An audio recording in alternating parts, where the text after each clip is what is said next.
Principles of Accounting 1, Chapter 5. In Chapter 4, we introduced the idea of merchandise inventory to our accounting style. In Chapter 5, we're going to be talking about types of inventory valuation that companies can utilize. So, our merchandise is all goods that a company owns and holds for sale. And we have different kinds of inventory. So inventory that is in transit. In chapter 4, we talked about whether that transit was destination or shipping point. We have goods on consignment and damaged or obsolete goods. So goods in transit, as we talked about in chapter 4, we have FOB shipping point, which are the goods that are included in the buyer's inventory when they ship. So the buyer owns them as soon as they are put on a truck. Or FOB destination, those goods included in a buyer's inventory after they arrive at the destination. So this is when the buyer doesn't own them until they physically are holding them. For a good on consignment, so if we're selling at a consignment shop, the person selling or the consigner is the owner of goods. A consignment shop sells items for other people. So they work as kind of an intermediary salesperson. They don't actually own the merchandise. What happens is they keep a commission of the merchandise. So if you're selling your items on consignment, you will get a portion of the sales from the consigning. Okay? And then damaged goods, obsolete goods, scrap, um, they're removed from inventory if they can't be sold. Damaged and obsolete goods that can be sold for a reduced price are included in inventory at that reduced price. And a loss is recorded on our books when damage or obsolescence occurs, and we have to throw inventory away or scrap it or get rid of it in some way. When we're trying to determine what our inventory costs are, we can include all expenditures necessary to prepare an item to be sellable. So our inventory cost, and this is also review from chapter 4, inventory cost minus discount. So if we pay within a discount period and have a discount, we can also include other costs such as shipping, storage, insurance, and import and export expenses if we are either sending them to another country or bringing them in from another country. So we have this example of a solar panel dealer, and he has acquired a used solar panel for $9,000 with terms FOB shipping point. We're trying to compute the total inventory cost assigned to the solar panel. So remember that we can include the cost of the inventory, so the $9,000. We can include shipping, storage, insurance, and import duties. Okay, so the sales staff salaries would not be included, but the transportation in by train would. So it's FOB shipping point, which means that we take possession at the shipping point, which means that we can include the cost of delivery in our inventory. So we have the transportation by train, $280, shipping insurance for $135, panel restoration for $550, and then we have $9,000. So those would be the total costs that we add together. This $300 in lawn care, we would probably need more information about. So we would need to know if the lawn care was necessary to prepare the ground to place the solar panel, then we can include that lawn care in the original cost. So, but if the lawn care was just we were paying for lawn care, we could not include that in the cost. So we would have to prove that that cost was necessary in order to establish that the solar panel was in that area. So we talked about also in chapter 4 about how almost all companies take a physical inventory at least once a year. When that physical inventory does not match what our computer records tell us, then we have to make an adjustment. Um, so what that adjustment usually occurs is we have theft or spoilage or error in recordings.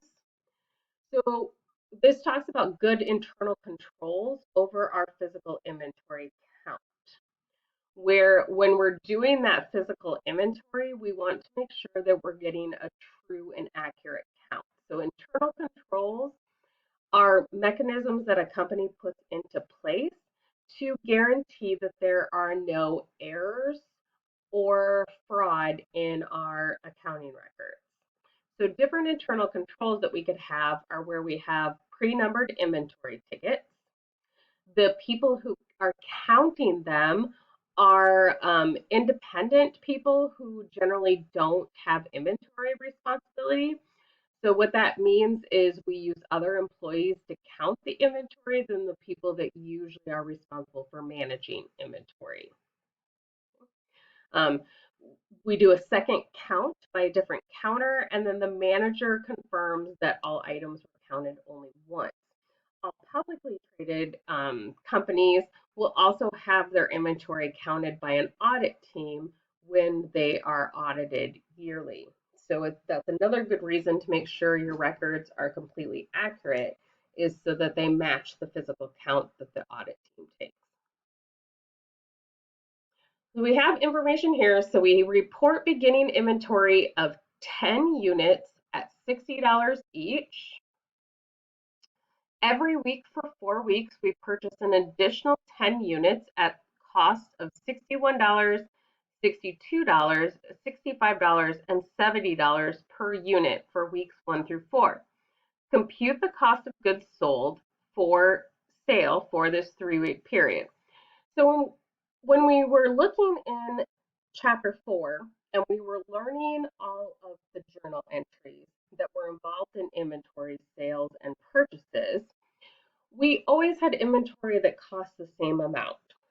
In real life, however, inventory costs fluctuate. So the amount that we pay for things can fluctuate. And when that happens, we need to record those amounts at their different costs. So I'm actually going to escape out of here so I can type onto the slide so we can look at this. So we have 10 units times $60 equals 600. 10 units at 61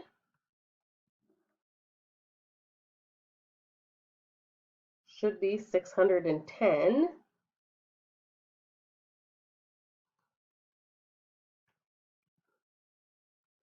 Okay, 10 units at 62 equals 620. 10 units times 65 equals 650. And 10 units times 70 equals 700.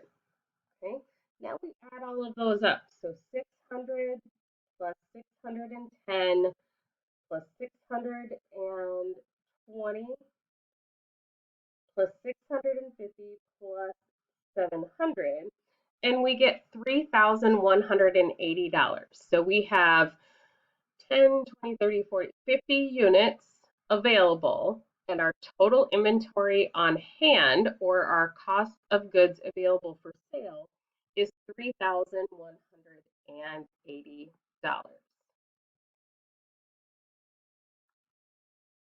Okay, so We have different inventory costing methods. So there are 4 different inventory costing methods used to assign costs to inventory. Okay, so we have specific identification, first in, first out, last in, first out, and weighted average. You can see from this slide here that first in, first out is the single most popular inventory costing method, with LIFO being 28% and weighted average 20%. So one of the things that we'll note that about this 28%. So one thing to note about that 28% is those are only US based companies, because IFRS, or the International Financial Reporting Standards, do not allow LIFO inventory costing to be used. So if a US company is operating globally, they cannot use LIFO for their inventory management. It is currently only legal for accounting records in the US. It's a very old, even considered outdated type of inventory management system, but it's extremely costly to change your inventory management system once it's been solidified. And so the companies that have been using it for 50 to 100 years do not have incentives to change. Each one of these, another important thing to note is that inventory costing methods are only about the accounting records.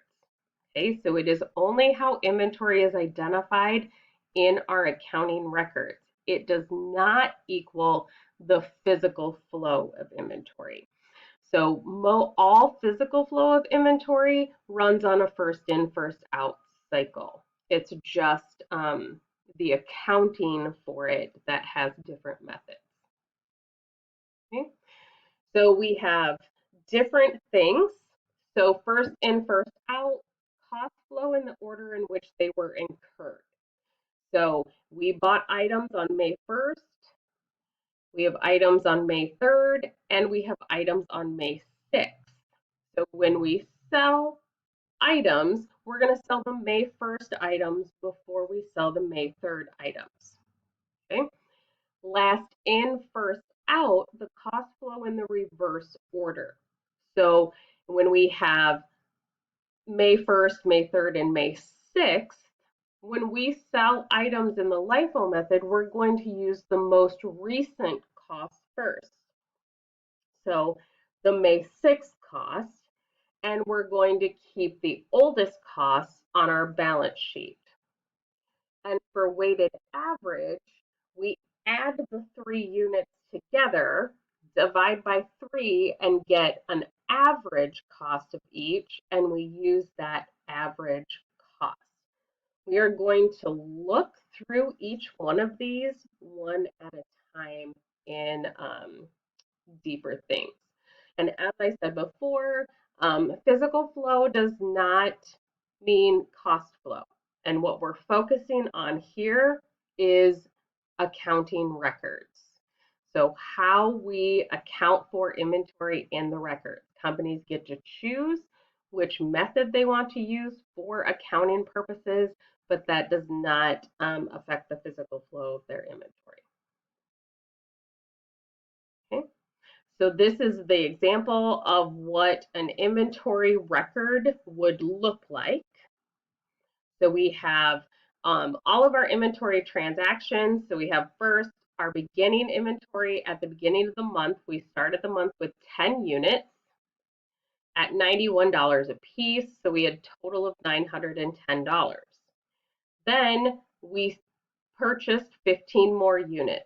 So now we have 25 units on hand. We then sell 20 units. After we sell 20 units, we only have 5 units left. We purchase 30 more, 20 on one day and 10 on another day. And then we sell 23 units, leaving us 12 units left. So this is just an inventory management record. Okay. So I'm going to move to the next video to talk about the different types.